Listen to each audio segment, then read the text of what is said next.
What is up, future risk takers? Welcome to the Kill Pete strategy. I am Pete.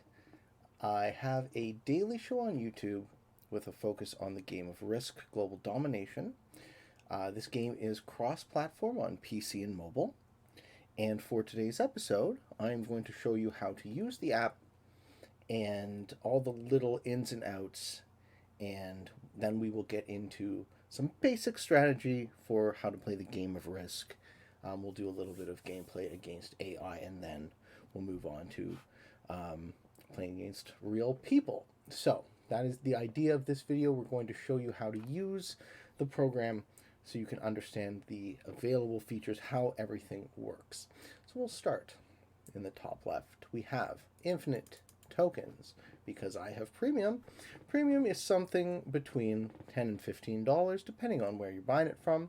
You buy premium through gems in the store. I strongly recommend that if you're going to play the game a lot, $10, $15 is a small price to pay to have as many games as you'd like, and then you don't have to sit through ads to regenerate tokens, and tokens regenerate on their own over some period of time. I couldn't tell you because it's been a long time since I haven't had premium on an account. Okay, so in the top left, we have the battle points scale. So you earn battle points for your games. Battle points is a form of experience and risk that can be obtained by playing scenarios, single players, and multiplayer games. Battle points are earned depending on game completion, duration, and your finish position. Level up to unlock battle points rewards. You can earn battle points for games played up to a cap, which resets daily. I'm not sure why they don't say it here. The cap is 1,250 battle points. So once you earn 400, you'll earn this tank. Once you earn 951 battle points, they'll give you 20 gems, and so on. You can see there's all sorts of great prizes, and it starts to get more and more expensive the further you go. And assuming anyone has over 140,226 battle points, they will reach level 25 and beyond. I would imagine that SMG has all sorts of prizes in the works.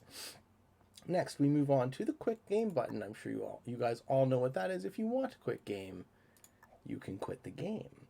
Next, we have the gems. So, gems is the in-game currency that the devs are using to buy maps, cosmetics, I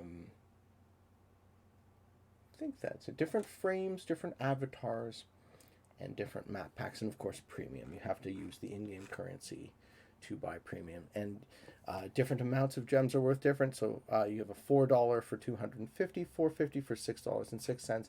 I'm sure your prices will vary. Next to the gems, we have your friends list. So this would be the friend ID of this account. One of your potential friends could put this in here. Type it in WASZB733 and then share invite, and of course the invite to be a friend would have to be accepted. You can do this with an automatic button in public lobbies, and this list will keep track of your friend invites you can accept or deny, and then invites to, you can invite your friends to specific games. So that is the friend list. If you keep track of your Play with Friends ID, it will help you figure out how many skill points you have, and that is relevant to determine your position on the ranked ladder. This is your unique friend ID code, which allows others to add you as a friend in Risk. There you are. Okay, we see a couple of promos immediately to clockwise of that, and this is the way my shop looks. So I have a bunch of maps on sale. I get 2 free gems a day, and so do you. So you can bank those. And we see different things on sale. The Winter Warmer bundle, 30% off, 1925 gems, down to 1347. You get a bunch of cosmetics. You get legendary dice, rare dice, a frame, and a troop. Reminds me of Christmas in July or August, be that as it may. So different things become on sale at different times, and then certain map packs are on sale, but you can buy all the different map packs at any time, assuming you have the gems to pay for it. You click on one of the map packs and you'll see the maps inside the pack.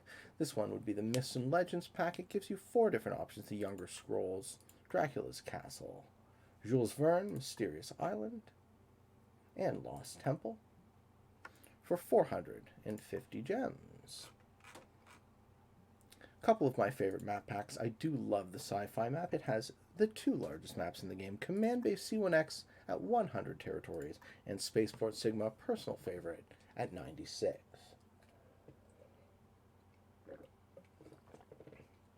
I also recommend the New World Views map pack because it contains Earth 2209 and Pangea, some other of my favorites. Advanced is quite good. There's all sorts of options. I don't know, can I actually get all the maps right now, or would they be displayed to me some other way? Okay, so we have maps, we have customization. This is where you would be able to figure out, if you had 900 gems, you could buy this really fancy wizard avatar. You get a different variety of emotes. I would like to collect them all just so I can have the widest variety of communication possible. And then different dice skins and troop skins if you're into that sort of thing. Now moving along from the shop, we also see the shop. So you have the deals and the shop in 2 positions on this. Moving clockwise, we have Global Domination. We can't start Global Domination because we have to play 3 more single-player games, not scenarios or tutorials, to unlock. All right. We can, however, play and play with friends. If I'm new to Risk, would I like a quick guided tutorial? Looks like that's what we're doing today, guys. So here's the tutorial. Let's go for it. Let's see what the tutorial has to say. Scenario. Tutorial 1. World Domination. Draft, attack, fortify. Learn the basic rules and controls of Risk Global Domination. In this tutorial map that gives you command over a large army close to global domination, your Risk adventure starts here. Your goal? Defeat struggling opponents. Difficulty? Very easy. I'll be the judge of that. Welcome to Risk, General Boomer 13814. Click anywhere to start. I sure will. Your objective: battle your way to global domination by conquering every territory on the map. Scroll or double-click the map to zoom in and drag the map to pan around. Okay, so scroll. Your turn has 3 phases: draft, attack, and fortify. Draft phase. At the start of every turn, you'll receive new troops to deploy. Deploy troops. Click on your red territory to deploy troops now. Beep. Ooh. Set the number of troops to deploy with the slider. You can use your mouse and scroll, or if your mouse has a scroll wheel, you can use the scroll wheel to do splits much faster, but you'll notice that if you scroll outside, you pan the map. So if you want to put all of your troops in Northwest Territory, why not? We click 17, and you can either click with the mouse or hit Enter key. Next phase. We click the Next Phase button to continue the attack phase. Even though all of the troops have been deployed, the default would then, one would assume, move into attack, but we have to manually click into the next phase. Okay, so now we are in attack phase. Attack phase. Use your troops to attack other players and conquer their territories. Let's attack. Click on your red territory to begin an attack. Northwest Territories for the win. All right, let's attack. To send troops into battle, click one of your opponent's territories, indicated by the white arrows. Sorry, Alaska. Looks like we've chosen our target. You can attack territories next to your own, or connected to your territories by a dashed C line. So you see how Northwest Territories connects to Greenland, Ontario, Alberta, and Alaska, but not Quebec. Let's go with my original idea of Alaska. So, the dice are automatically selected to blitz. Blitz. Select blitz to auto-attack and finish battles faster. Your options, because this is the game of Risk, originally a dice game, you can choose to roll 1 dice, 2 dice, or 3 dice, or blitz. The AI advisor is telling me to use splits, and we're going to stick with that for now, but I'll show you how to manual roll at some point as well. So, looks like we won the battle. Move troops. Seeing as how we won, now we get to split the troops. So 20 of my troops survived. We have to leave one troop behind, because that one remaining always must occupy the territory you attacked from. And we're moving 20 into Alaska. Now, I could split at this point. I could split any number of troops, except since I rolled 3 dice, I must move at least 3 in to Alaska. It makes the most sense, given the way this board is set up, to move them all. You tend to, if you're going to make multiple attacks, you tend to want to keep your army together, which is what we're going to do. And now, this blue general with a fine mustache is asking if I would like to continue attacking. You may attack again, or click End Attack Phase to continue to attack, or to continue to the final phase of your turn. Right. I think I'm going to do more attacking. Battle mode. Your total number of attacking troops. Your total number of defending troops of your opponent. Dice selection. Click the red arrows to change the dice and number of attacking troops. And then click the dice to roll. Okay, so the AI advisor is now teaching us how to manually roll. So check this out. I am rolling into a 2-stack in Ontario. I have 18 troops in Alberta. So, the way risk dice odds work is the defender rolls 2 dice, 1 or 2. If they only have 1 in the territory, they can only roll 1. If they have 2, they can choose to roll 1, but it's more advantageous for a defender if they have 2 to roll 2 almost in all cases. The defender wins in a tie when we're rolling. So let's do an optimal roll in this circumstance, but not blitz. It would be 3v2. So we'll see the expert AI. I assume it's an expert AI. We'll see the AI roll to defend. All right. So you see how the outcome of risk dice rolls is determined by highest pairs. My 6 beats their 3, but because the defender wins in a tie, we each lose a troop on this roll. So my 18 becomes a 17 and their 2 becomes a 1. Outcome pairs of attacking and defending dice are compared, and the highest number wins. If it's a tie, the defender wins. As you see, I will have to roll again, but now the defender can only roll one die because they only have 1 troop remaining. So now we can go for a slightly worse odds play just to show an example. You would never want to do this, but assuming I would only, well, here would be the circumstance you would want to do it. Let's say I don't want to move 3 territories mandatory in there, or 3 troops mandatory into there, and I want to move down instead. What I would do is I would single roll and hope to win. Because the defender wins in a tie, 1 attacking dice versus 1 defending dice is about 40% to win. And I won. And now you'll see I only have to move 1 in, not the mandatory 3. So we'll go with that. Now we'll split. And we'll go back to blitz, and we're going to attack a bit more. So here we go.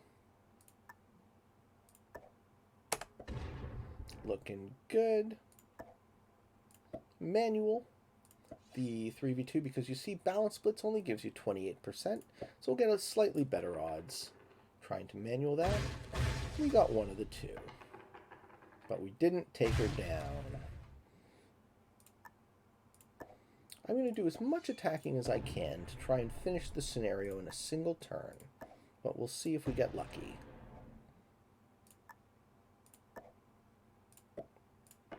You'll notice that as I go into these dice menus, the camera is giving me these fancy camera animations. These are absolutely terrible. They waste your time. So you're going to want to go up here into settings. This should be one of the very first things you do. And turn your camera animations off.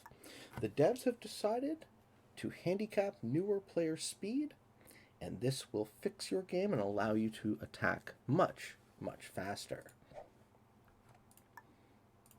Watch this.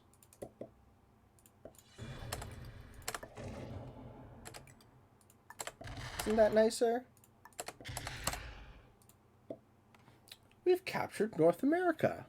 Thank you very much, General Sir. Continent captured. You've conquered all the territories in North America, and at the start of your next turn, you'll receive bonus troops if you still control this continent. What does that mean? Well, let's look at this stats bar in the bottom right.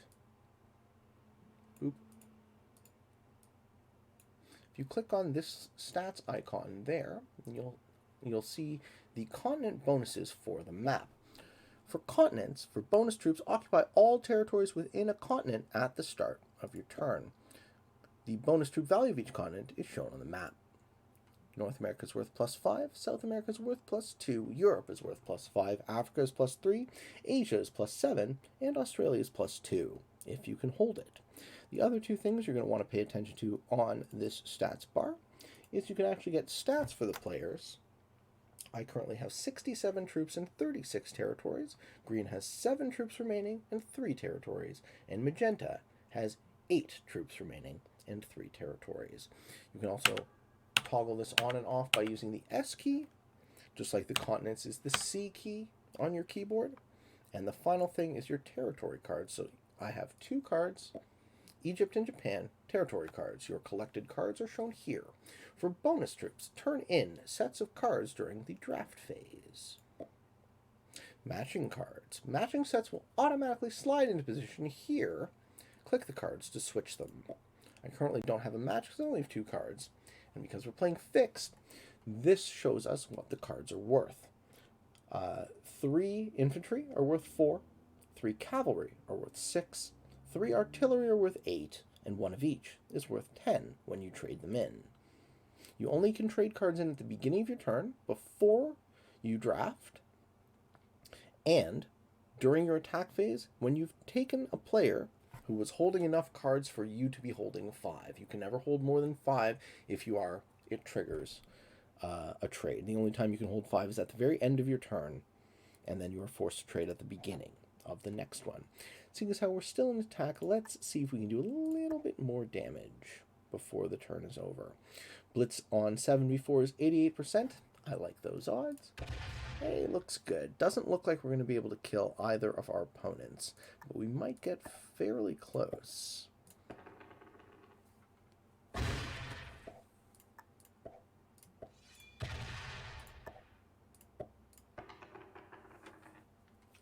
Not bad. So I have Europe, Africa, North America, Asia, and Australia. And my poor opponents are just sitting with their little troops in South America. Then we move to Fortify. Fortify phase, you need at least 2 connected territories and 2 troops in one of these territories to fortify. Click End Turn to continue. I do not want to end my turn because I would like to make a Fortify. So I'm going to highlight my largest stack, which is a 6 stack in Kamchatka, and highlight another red territory to transfer troops from. So we transfer from to. Set the number with the slider. In this case, we're going to move them all. And we finish our turn. We take the Brazil territory card. Territory cards, you receive a territory card for conquering a territory during your turn. This means that if you take a territory over the course of your turn, you will get 1 card. You can only get 1 card for taking it, but if you fail to take a territory in your turn, you will not earn a card that turn. For bonus troops, turn in sets of 3 territory cards during the draft phase, as I already went over. Now we get to see Bertram Law do some damage with his 2 troops. Are you going to hit me?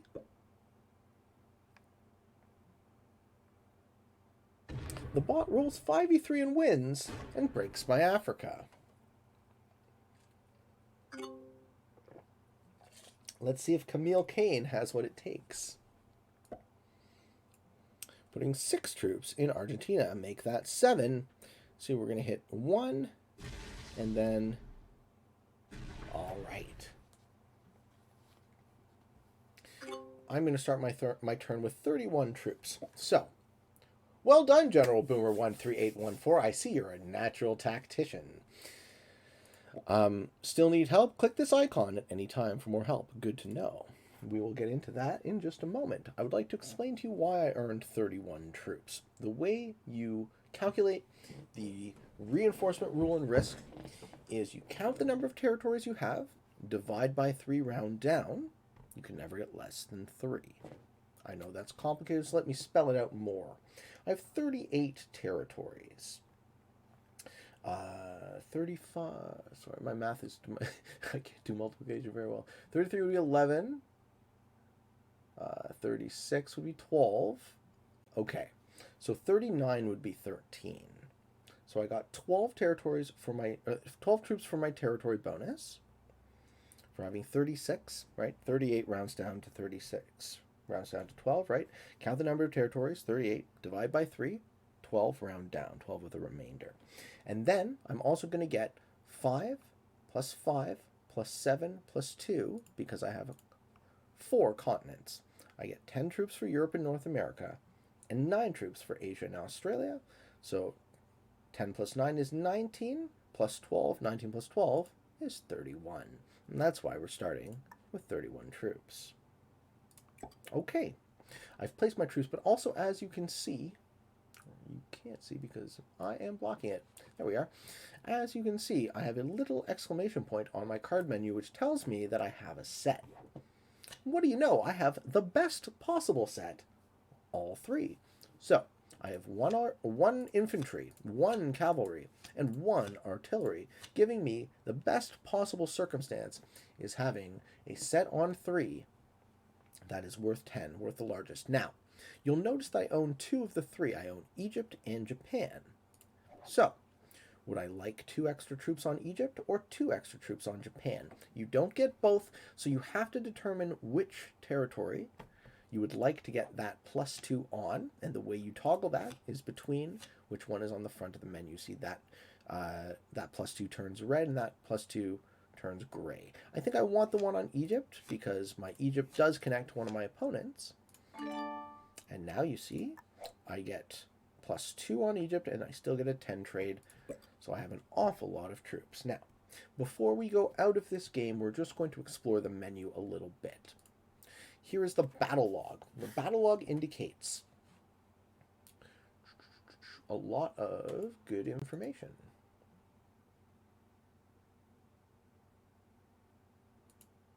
You can see troops killed versus lost. People call this their kill death or their KD ratio, 27 to 15 at the moment.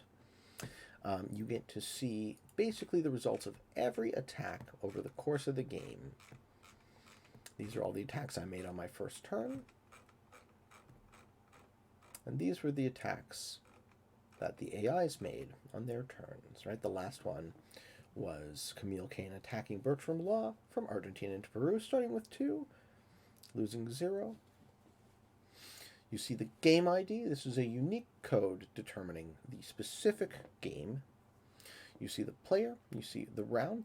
We are on the second turn. The type of game, the mode, this is world domination. There are other modes. We have zombies, capital conquest, 70% domination, 5-round rumble, and world domination currently. We hope for more modes in the future. We see the type of map. We see the setup between auto and manual. We see the turn timer, which is off. Normal turn timers anywhere between 60 seconds and 3 minutes. I prefer the lower turn timers when possible. We see the AI difficulty. So we are playing easy bots this game. This is a ranked game, apparently. That doesn't make any sense. The card bonus is fixed. This must be some kind of error.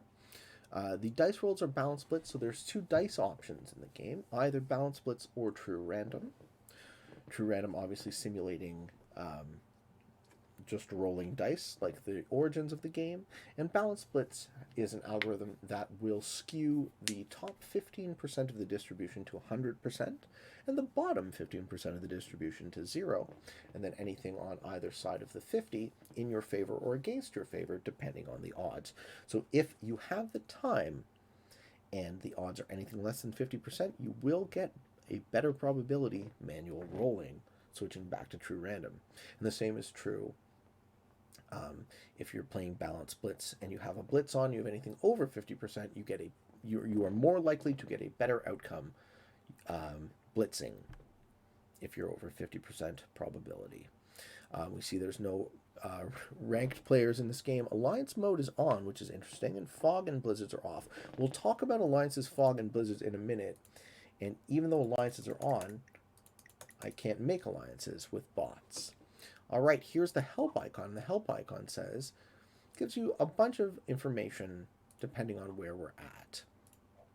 I like to try and avoid clicking on this because in a pinch, if you're trying to take territories, let's say I had covered the map and I was trying to capture quickly, I don't want to accidentally click on that question mark. And of course, here are your settings. So, it tells you the mode. You have the flag. Exit game. If you surrender, you would, if this was a rank game, you would bot out. Let's keep it going. The UI scale, you can check this out. You see how the little pucks in the territories expand and shrink depending on the position of the UI scale. Camera animations we already went over, but I will remind you if you're just tuning into this section, this should be the very first thing you do, is turn off your camera animations because they slow you down and give you a competitive disadvantage at lower turn timers. You have a turn info notification. You have a phase change animation. You have an end phase confirmation. And you have territory names. So we can toggle the names of territories off in games. Now if you can see I move in, I can't see the names. I like the names. So let's turn that back on. End phase confirmation is interesting, and I'll show you what that does in a second. Phase change and turn info. Let's leave this on so you can see what they do. There we are. That's the phase change animation. So you see how we just switched to attack? And now we're going to kill a player. So watch what happens when we kill green. Green has been defeated. And green was holding one territory card. Now I'm holding one territory card. All right. Now I'm going to move to fortify. And you see this is the end phase confirmation button. I like leaving the end phase confirmation on, but I turn the turn info and the phase change off because this slows you down. The end phase technically slows you down too, but here's the thing. If I accidentally click to fortify, I won't be able to move back to attack. So let's say I was about to win the game like I am, but I hit end attack phase and then it would click me into fortify. I wouldn't be able to finish the game this round and magenta would get a turn. So this gives me an extra second to say, am I sure? No, I'm not sure. I would like to continue attacking. So ideally, you would have a circumstance where you would be able to click back from fortify into attack as long as fortification hasn't been made. Well, we don't currently have that system. So given that we have the system the way it is, you're going to want, until you get the hang of being sure, you're going to want to leave that end phase confirmation on. I'm going to defeat magenta and win this game. General Boomer 13814, you conquered all your opponents. We see the victory screen and we see 400 battle points earned. Would I like to play again? Would I like to see the battle log? Those two options appear in the bottom left. So I can view the battle log before I leave the game. My troop KD was 37 to 17, pretty good. And then I can also just click over and move back to the home screen. We earn our battle points. We rank up to level 2. Congratulations on reaching level 2 and unlocking your reward. I have his praise. Well, thank you, sir. Equip now. Sure. So I have a tank troop, which will replace the default, whichever it was this gentleman. So we start with World War Z fighter, Napoleonic soldier, and now there's no fish in this tank. I like it. I like the pun. So, moving on, let's take a look at news. What news do we have? So in this, we get some information. Prime Gaming rewards are back. Dice rules for Zombies Capital and Great Walls. You can read all this at your leisure. Fair play rules. This is an important one to go over, so I'm going to talk about this now, seeing as how we have the opportunity. Fair play in the game of Risk. Hacking the game in any way is considered cheating. Using multiple accounts in the same game to gain advantage over other players is considered cheating. Playing with someone you know in global domination, this includes ranked and unranked, is cheating.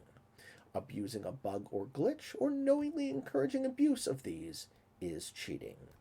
Creating a negative experience for players by actions such as spamming excessively, refusing to end games, intentionally disrupting gameplay, delaying gameplay, stalling, or abusing our reconnection system intentionally is cheating. Don't play with anyone you know or have external communication with in global domination. Use play with friends or risk a ban. This is the key piece you need to know. I'm sure some of you have friends. Some of you want to show them this game that you enjoy. The way you do that is play with friends mode. Nothing on global, unranked, or ranked, respectively. If you wish to play with people, please use play with friends mode. If you still wish to play with friends against real opponents, this must be done via play friends. Use the risk community's looking for game feature on the Discord. What happens when a player is reported for any of the above? The following action will be taken if they are found to have broken these rules.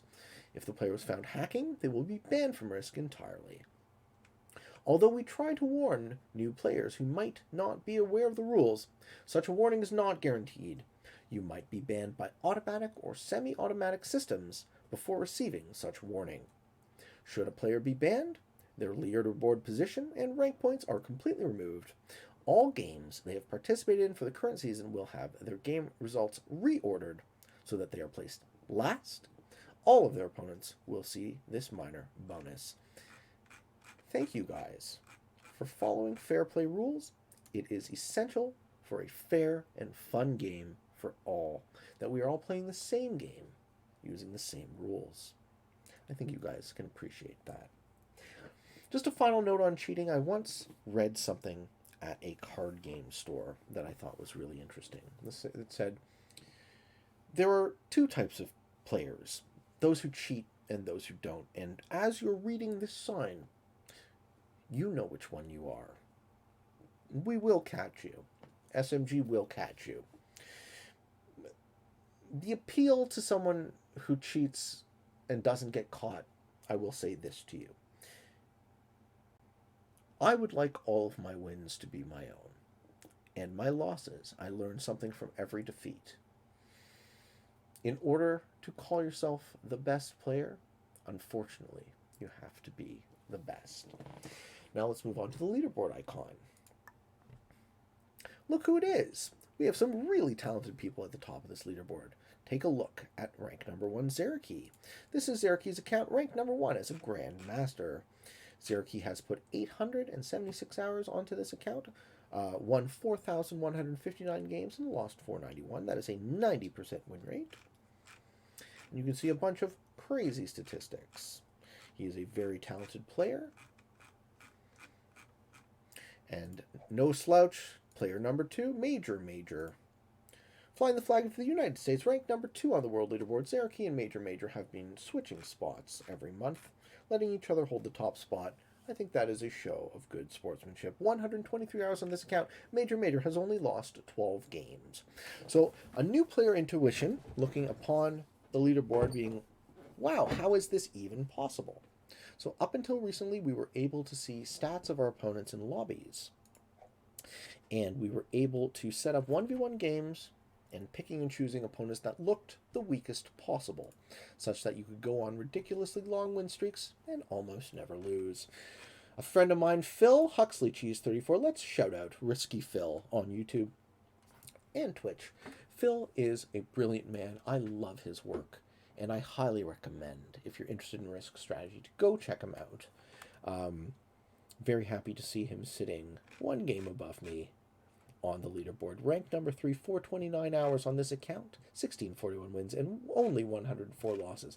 I know these stats seem ridiculous, and they are, and I can explain more about the way the system was if you want to look at my video on reaching number 1 on the world leaderboard, the one where I get number 1.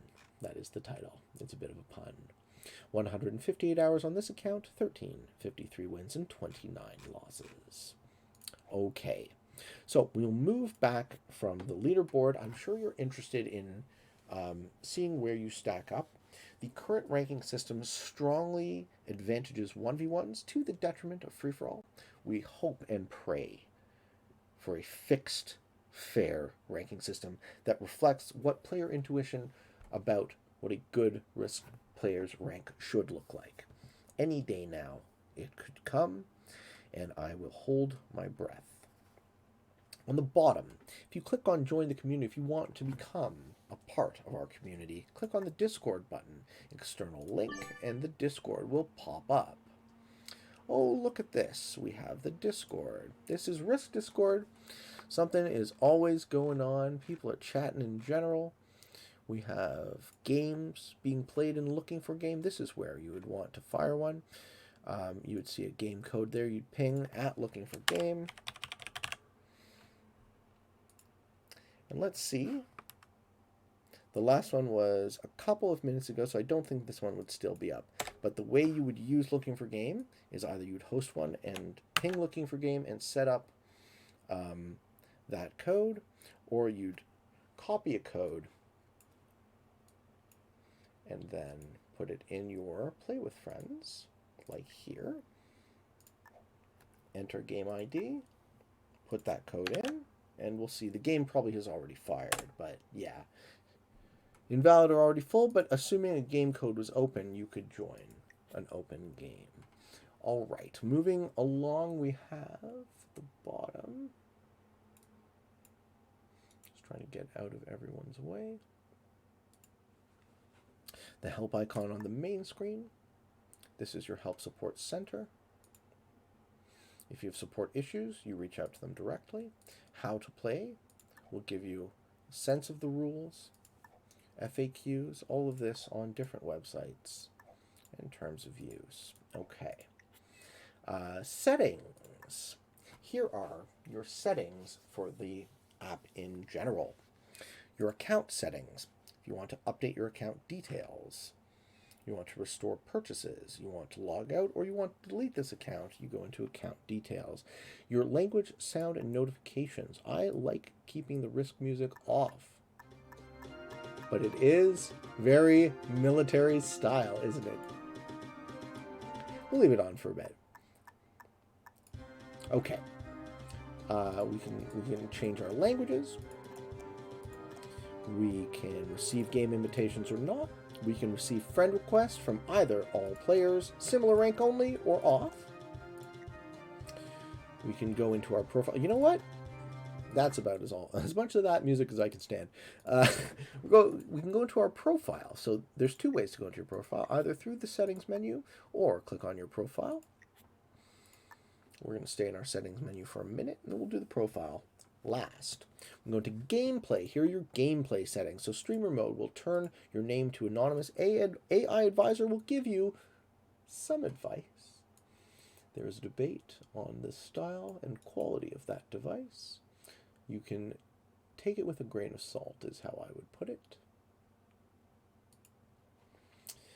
Turn info notification, phase change animation, end phase confirmation, territory names, we went over that, and camera animations. For the third time, do not forget to toggle this off, or you will be at a speed disadvantage.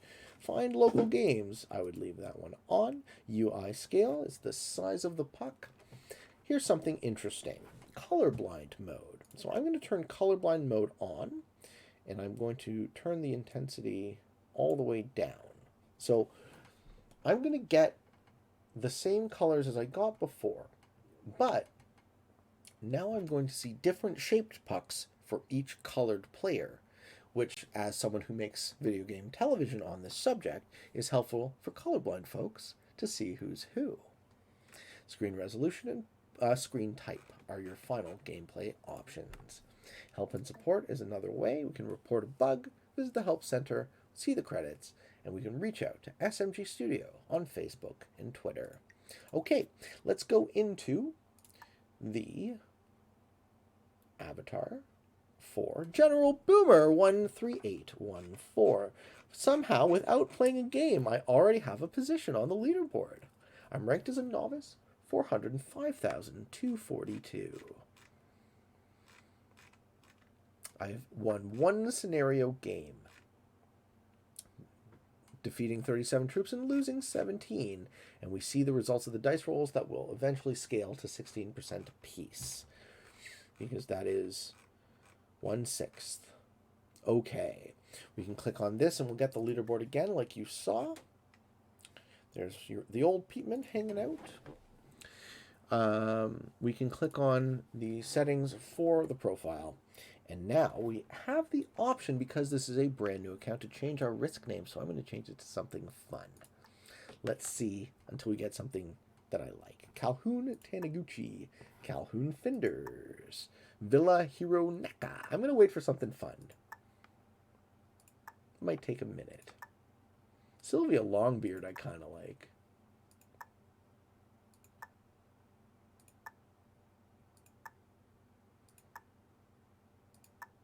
Maybe just something silly to say. Oral Sama. Almost. Hermine Taira.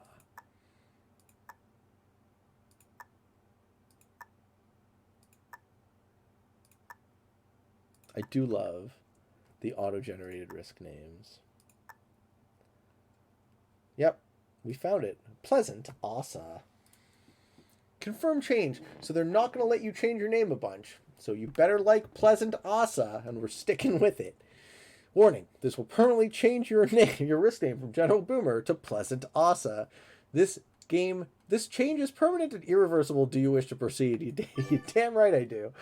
All right. Flying the flag of Bhutan is something I like to do because my flag has a dragon. I don't know about yours. Can we edit our avatar? Do we start with any other avatars? We do. We start with a lot of avatars. Okay, we have to buy some too. Which of these folks looks like they would best represent Pleasant Asa? Let's go with the dragon. I like the dragon. He looks good. Do we get frames? I have 3 frames because I have premium. I have the old premium frame, the new premium frame, and the original. Let's go dragon, new premium frame. What color do we feel speaks to Pleasant Asa? Yellow. I don't like yellow, though. That's the problem. My least favorite color. Maybe black. I don't often play as black. Let's try this. A new look. Looking good, Pleasant Asa. Now, in order to play global, I have to get through 3 single-player games. So, let's play a single-player game. And let's do it reasonably quickly. We're going to play a classic map. We're going to play classic fixed against 3 bots. Let's make them as good as possible. So, here is where you guys can see those fog and blizzards options we spoke about earlier. Manual placement can be on or off. I'm going to go with an auto setup. It'll be quicker. Fog is off. Fog of war means you can only see the territories you're connected to or the territories your allies are connected to. You can see, if alliances are on, you can see through your allies. Blizzards, depending on the map, if you toggle blizzards on, classic map has 3. So we'll show you. There will be a random assortment of 3 territories that are blocked off and blizzarded, and there's only 2 territories on classic that can't be blizzarded. That would be Siam and Indonesia, and you'll see why. Right? If there was a blizzard in Siam and Indonesia, Australia would be broken from Asia, and there would be no way to connect it. So there would be no way to conquer the board. All right, I'm in the middle position. I have 2 expert AIs surrounding me. We're playing a game of classic fixed.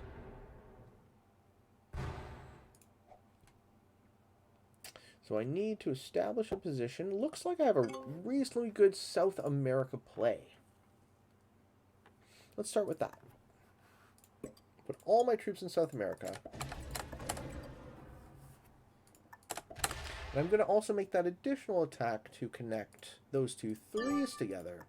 So I'll be able to defend South America on these 2 fronts, and then expand into North America and expand into Africa. And let's see what orange does. Also, when you're playing against bots, you can just zip right through their turn. How lovely. Okay, looks like my South America held. Yep, now I make the play for Africa. So I'm going to guard that front. I'm going to move into Africa with the other stack, and I'm going to finish the continent, not expecting to hold it, but I will hold my South America guard. Not going to zip through the bot's turns because you kind of want to watch the bot and figure out what they do. There's a couple of different bot personalities. Looks like Orange is going for South America and finishes. I'm not sure why they wouldn't have taken North America. It also looks like Orange is hyper-aggressive. Which, seeing as how they're only attacking Yellow, they're making Yellow quite weak. Okay, so Orange has taken Australia and Europe. It makes sense for me not only to break that Europe, but to hit it very hard. Do we see Yellow break Australia? We do. Great. So if I break this Europe, Yellow takes Australia all back. Hey guys, you know what they always say, no Australia, no win. So I'm going to make an 8v4, which is almost 100%. Break the Europe. I'm just going to take it all for myself. So now you can see I am almost unbeatably large by the end of the second turn. And we'll mop this game up pretty soon. Probably win completely in 2 turns. And don't worry, guys, I'll teach you how to game the system. You have to play 3 of these. If you're brand new, it might make sense for you to learn against bots first. But if you're not brand new and you're just opening up a brand new account, the quickest way to meet those 3-game minimum before you can play global is just by playing Simple World 70. And I'll show you that in just a second. Okay, looks like Orange is removed from Australia, so they're in a single position. I can wipe them out. Hitting North America. All right, Yellow bot breaks me in Europe, but I will get to hold Africa and South America. Let's see if we have cards. We do not yet have a set. I want 100% roll on that 5, so 10v5 is 100%. Okay, I do have 4 troops left. I'm going to make a couple of extra attacks. Just get value out of that stack, and we're killing Orange first. Now, Yellow's position connects, so depending on how many troops I get, I do get a set from Yellow. You see how I told you guys I'm holding 6 cards? I'm forced to trade. So this is in turn.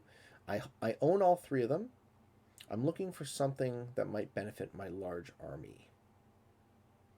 We don't see it. So there's no real reason to trade any of these versus any other, seeing as how we're about to win the game anyways. I'm just going to add to my big stack and go punchy punchy.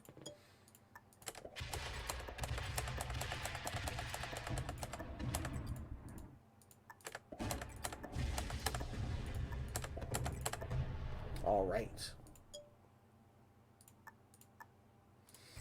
Holding 36 troops in 33 territories to Yellow's 15. There's no way Yellow can come back. I have a big set using the Joker. Something to mention, each map has a slightly different deck of cards. Each deck of cards has 2 Jokers. A Joker will help you complete a set no matter what. If you have 2 cards plus a Joker, you will have a set. They count as any. The problem in fixed you want to make sure you pay attention to is if you trade in 2 infantry and a Joker, you will get the lowest set because the Joker will match your set. So I'm doing a split stack. This position connects to both. I'm going to attack north first into Afghanistan. 6v2 is 100% roll. Let's make it 7 just so I absolutely positively get it. And we finish game 1 of 3.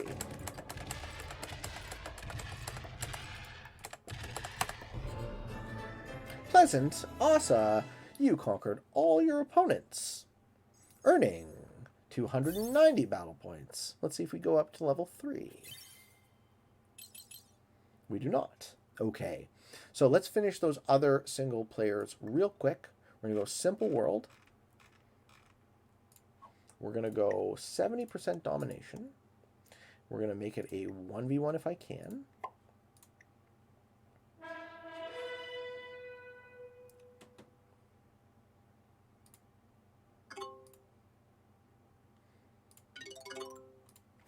All right, I just need to take 70% of this board, so how would I go about doing that?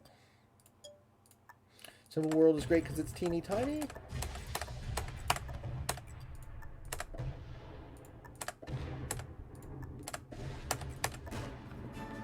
That's game 2. And let's go to game 3, and then we will play a game of Global. This is just how you zip through these single-player games as quickly as possible.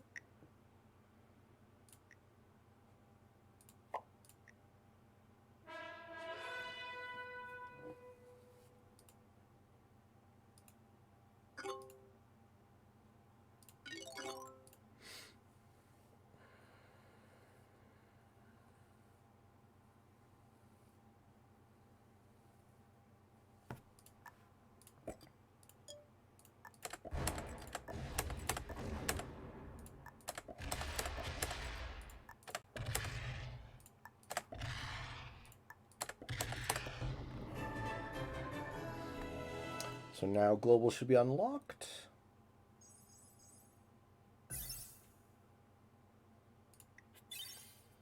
And it is. And we move up to level 3. Very cool. And I have his praise again. They have given me 20 gems, which look at that. Can you buy anything for 20 gems? Buy something for 120 gems? Okay. Well, a couple of days more or a couple of bucks. I am never one to poo-poo spending a little bit of money on a game that you enjoy so much. Now we have unlocked Global Domination. So, here are the available games for Global Domination. You have a bunch of filters. I had progressive and 60 seconds turned off. In order to see your Play with Friends games, you actually have to turn your global filters off, or else you can only see games that meet these filters. These filters connect through that for some reason. So check it out. There are currently 29 games online being hosted. We could play Rivertown Advance. We could play some classic. Let's see if there's an interesting game I might like to join. This looks fun. So we're going to join a Canada Advanced auto-progressive 60-second turn game with fog on, medium bots, balanced blitz dice, and it looks like the host adds 2 bots after the fact. So, the host of this game was, I didn't quite catch it in time. Let's see if Pleasant Asa can win their first ranked game. Fog is on, so this will be a cool game. I do enjoy progressive. Okay, and I'm in the 4th position. In position 1, we have Don Quixote de GDL, flying the flag of Mexico. We can't see player stats in games, playing as white. In position 2, we have the Fossil 1936, playing as yellow. In position 3, we have an Expert AI. No, they're not. They're medium AI, right? We have a medium AI. In position 4, we have myself. In position 5, we have the red player General Hirabashi 11899 from USA, playing as red. And finally, we have the magenta player, another medium AI. Okay, so I'm black. What do I like? You want to take a look at the continents. There's a lot of continents in Canada Advance. A reasonable line to take Yukon turn 1 and hold it. I think that's the way I'm going to play it. Get some extra troops.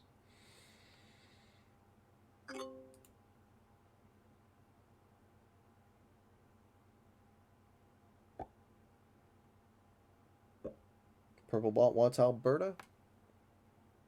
Hits my 2. Hits down. Okay. This is what fog looks like, guys. Fog is on, so you can only see what you're attached to. I'm going to have a really strong guard over this Yukon take. So I'm going to move in,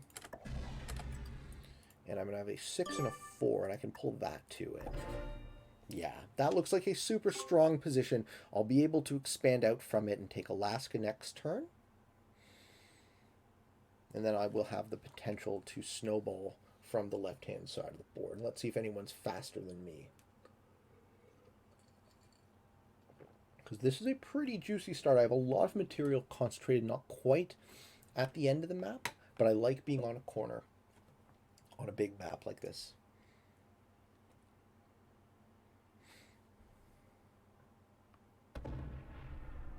I know we went from the bare bones basics to a more advanced tutorial,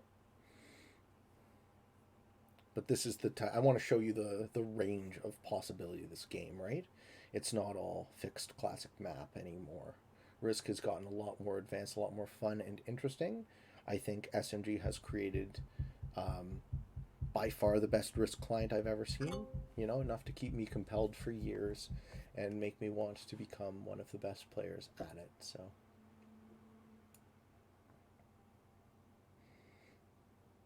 we don't see Magenta bot. Okay, I like my start a lot. I'll take Alaska next turn. Almost for sure. Okay, so he gets 5 from just holding a lot of territory. I think white is the game host. So white, these are white settings. I'm going to want to watch out for what he's doing. Okay, it looks like he's trying to expand rapidly in the middle. Do I want to slow white down? Do I want to take my own position? Ooh, yellow gets 9. So yellow has maybe one of these +4s. Maybe he holds Newfoundland.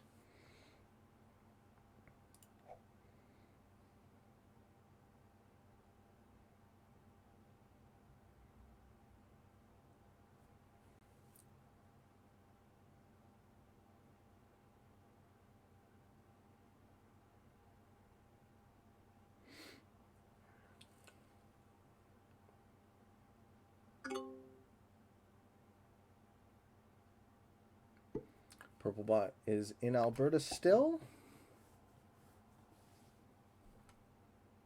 Yep. Purple bot took Alberta. So anyone holding a middle bonus is now going to have to fight a bot for it. We'll leave 3 troops, so I'll have a forced active guard. And as I said, finish Alaska. Yeah, this looks like a real good start for me. They're going to have to stop me pretty soon or else I'm going to win this game. Oh, man. So it is progressive, but so the previous games you saw were fixed. The difference is the cards. So progressive, the bonuses increase over the turns, over the amount of times you trade them in. So the first trade is 4, then 6, then 8, then 10, then 12, and then 15, and then up by 5. So 20, 25, 30, 35, 40, and so on. Remember, if you kill a player, you get their cards. So the way a progressive game works is, obviously your positioning still matters, but what's even more important is timing your kills, making your kills, taking cards, and trading in such that you can snowball and kill players. Now, they're all going to have a fit when they see that I took Alaska.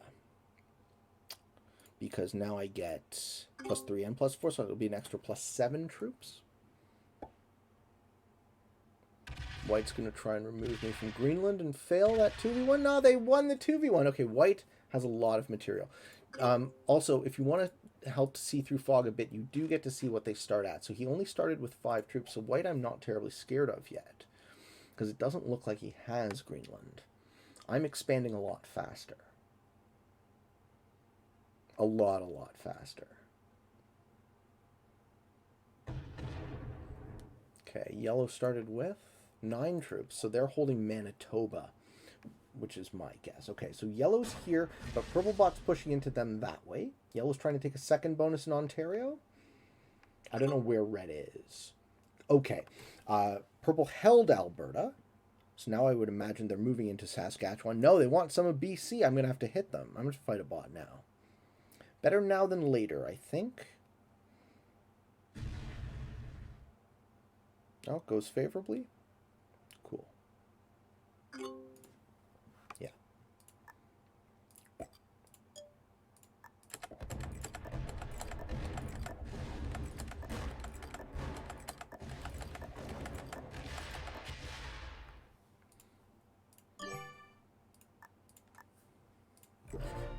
Okay, so I broke yellow here. Purple bot broke them there. Yellow actually doesn't have a bonus anymore. So I have a ton of material. I still have the same continents. Let's see if anyone can actually dig into my main territory. Otherwise, I just expand out of here now. And I kind of sweep this board.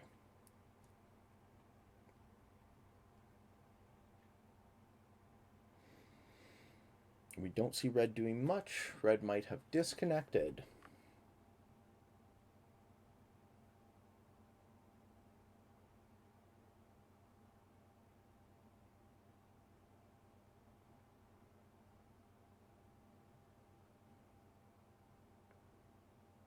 Okay, they do make an attack that I can't see.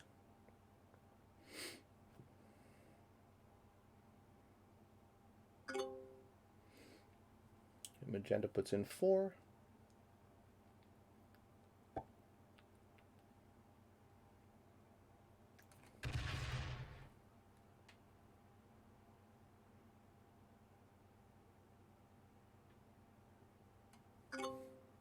If nobody tries to hit me, figure white tries for Greenland now. Bit too late. That would be my guess. White has just finished Greenland.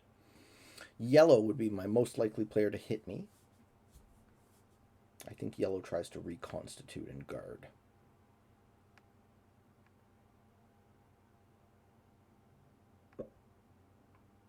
Let's see how far that 8 pushes into me.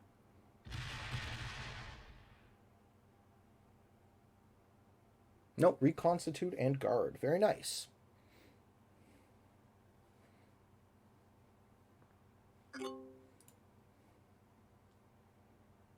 All right, purple sets in, gets the 4. This is something only bots do. I have a sneaking suspicion that the AIs are bad on purpose because players don't actually want good AIs. The bot goes a favorable direction for me. So I do want to take purple out of my corner.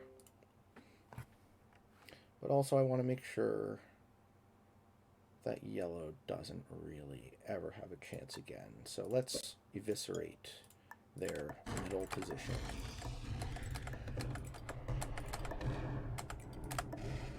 Yeah, sorry, yellow.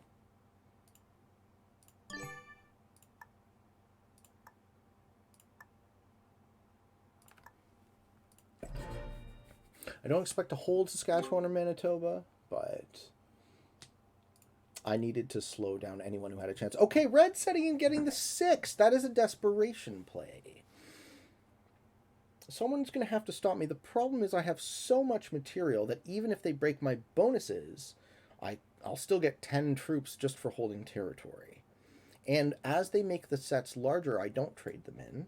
I'll be able to get a more impactful set, maybe potentially make a kill.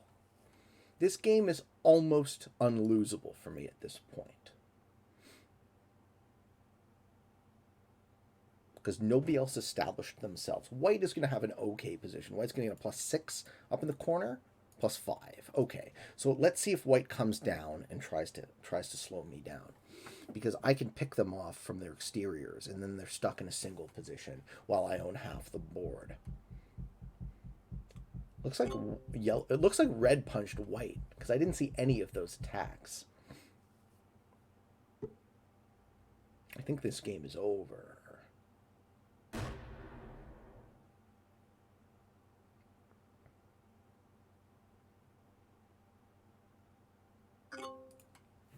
Yep, no bonus for white. Yep. Do we see yellow set? Yellow takes Ontario. Doesn't break? If nobody breaks me. If I hold 4 bonuses, you guys are big trebs. Oh man, let's see if the purple bot breaks me at all. Where do they put their troops? 'Cause I'm going to eat this corner now, eat this pocket of material, and then I'll only have 2 fronts up in the Arctic, and okay, so that 5 goes this way, or into Alaska. Oh man, this game's over. 25 troops.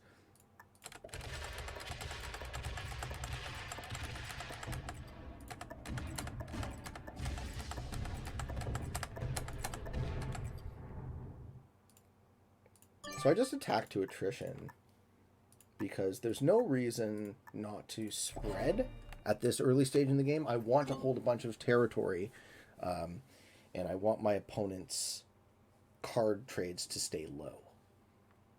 So my first set is going to be, we've seen the 4, we've seen the 6. Who gets the 8? White gets the 8, yellow gets the 10, I get the 12. Okay, unless magenta sets now, then I'll get the 15. So I have the potential to get the largest first set, and I already hold half the board. Everyone's going to die.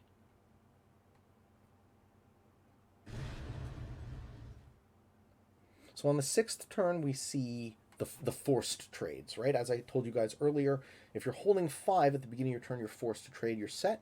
This matters a lot more in progressive than it does in fixed. So what I want to be doing now is I want to be looking at who I can kill, and I think yellow is in a single position. Yellow's going to set, but they've been playing a defensive game. They don't seem to be hitting me all that hard, and I've been hitting them real hard. So I imagine I might have ticked them off, and they punch into me. Purple bot does set, so I will get the 15. So whatever yellow does, I can parry. And maybe this is their final position.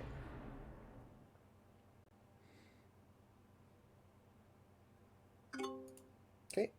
White did take Greenland. Feeling good. They're probably going to secure themselves rather than punch into me super hard. The correct thing for them to do is to punch into me super hard. Let's see if they do it. We see one attack. White's going to get second.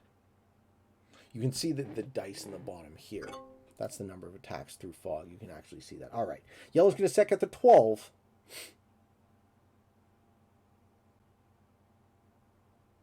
What do we do with it, Fossil?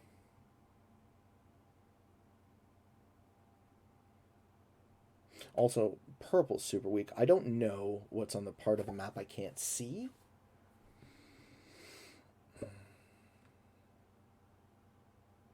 But it wouldn't shock me if this is all of yellow.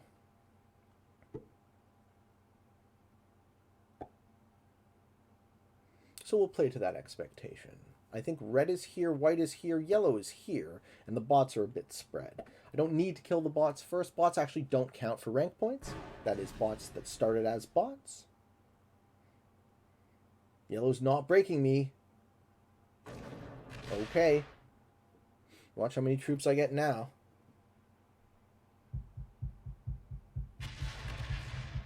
Okay, they were up there too. That's good to know. Is this the bot's final position? We're going to start with that expectation. So we're going to put all our troops here. We're going to attack and go for the kill on yellow.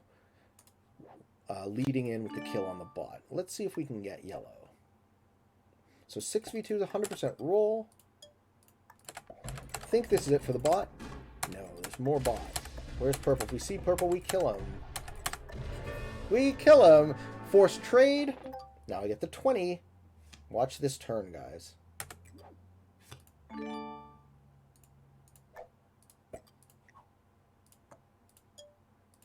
Wish them all a good game.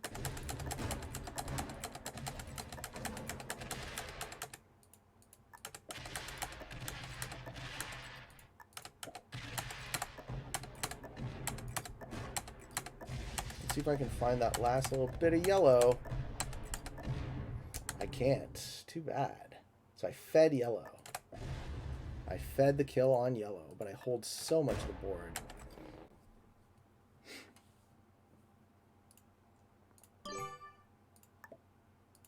Yeah, yellow's like, you missed me. So red's going to get the kill on yellow, and that's going to give them a 25 set. Let's see how hard they hit me back. Do I have cards? Nope. Okay. So what red needs to do is red needs to kill yellow, which will trigger an in-turn trade.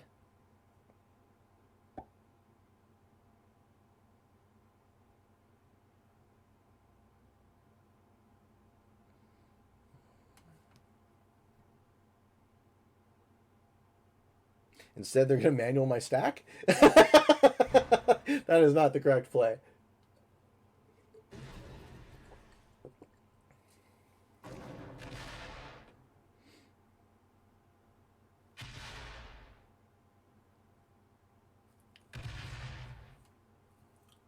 Alright, this was a fun game. Unless yellow or white has a set on 3, I'm going to kill everybody this turn.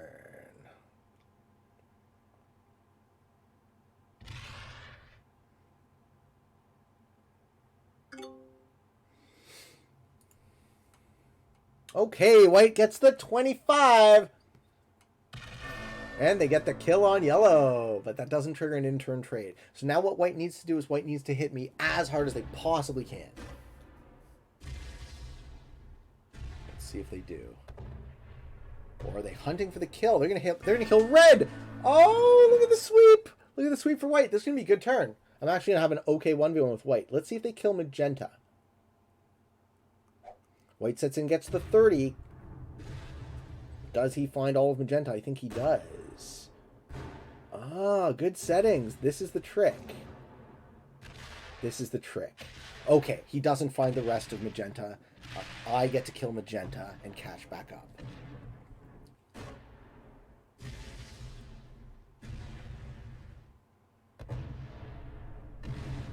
Oh, he finds it in time! He finds it in time!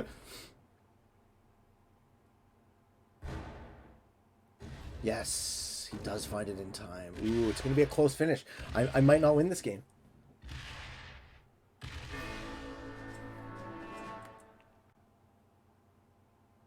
When you make a kill and you're forced to trade, you get an extra 30 seconds. Ooh, it's going to be close. I think he's got me. Not killing yellow means that white was able to chain kill everybody else.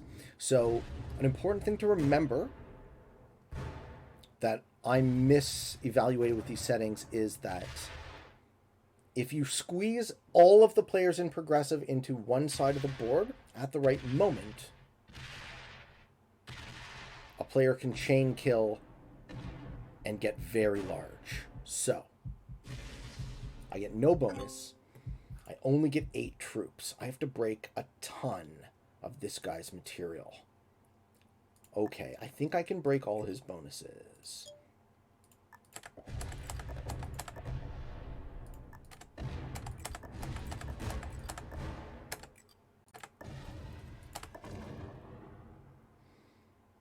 He's got NWT. He's got... Okay, I can do it like this.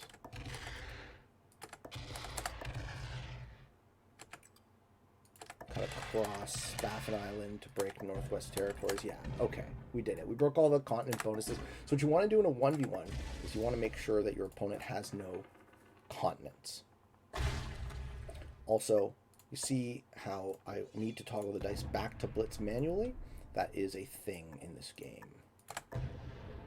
It would be great if it would default toggle back to blitz between turns, but as of yet, it does not do that. I have 4 cards. He has 4 cards. He has an advantage. Let's see if I can narrow that gap. Do I have cards? I do. I'm going to get the 40. He didn't set.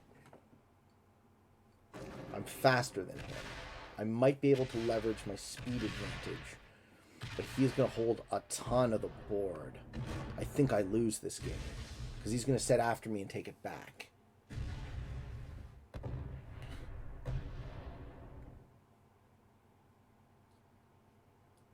But it's a big board, so if you were ever going to leverage a speed advantage, this would be where you would do it.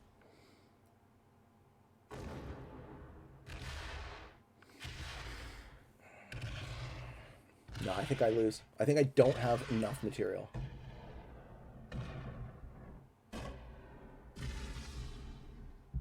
Good game by white. Tricky settings. Tricky settings.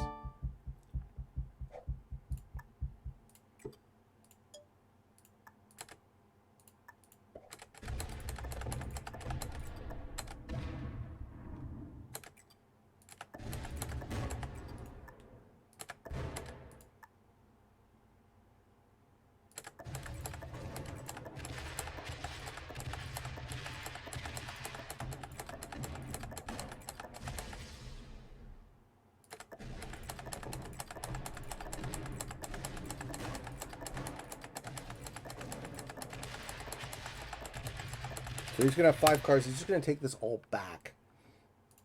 I think he's got me.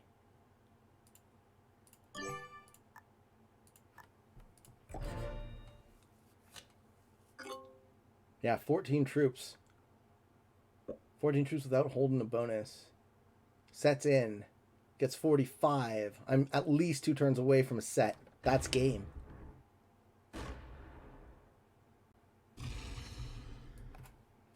Very cool.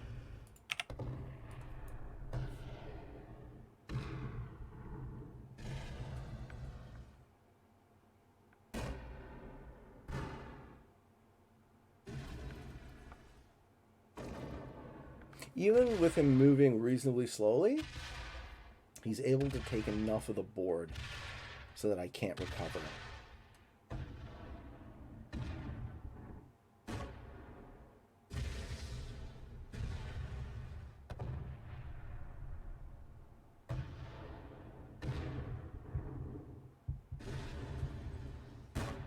He opens my 8. Why would you do that?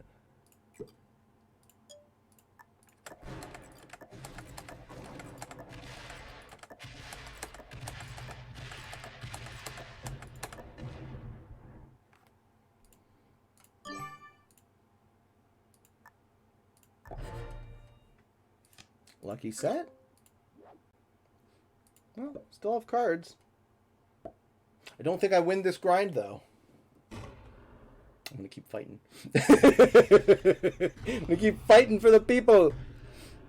Y'all want to see me win this game, but I don't think I will.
Whew! That's a lot of attacking. If he has no set on 4, maybe I come back. He's got a set. That's game.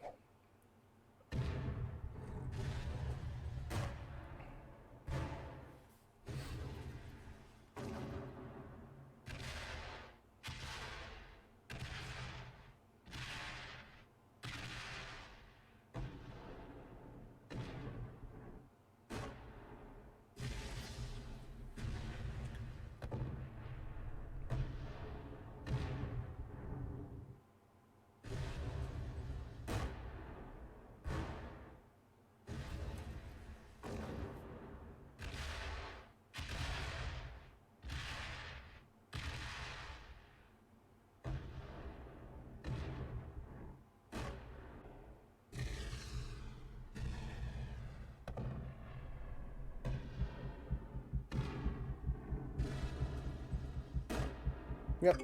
No sense fighting back now. There's nothing to be done.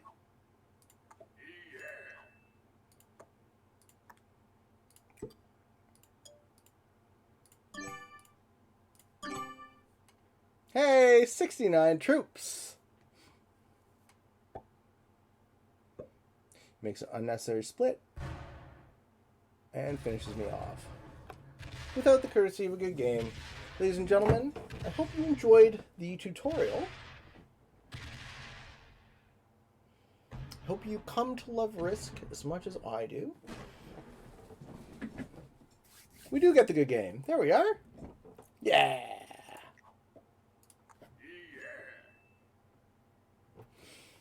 All right. Do we get some battle points for our trouble? Pleasant Asa in his first game. Defeating an intermediate and beginner and losing to a Grandmaster.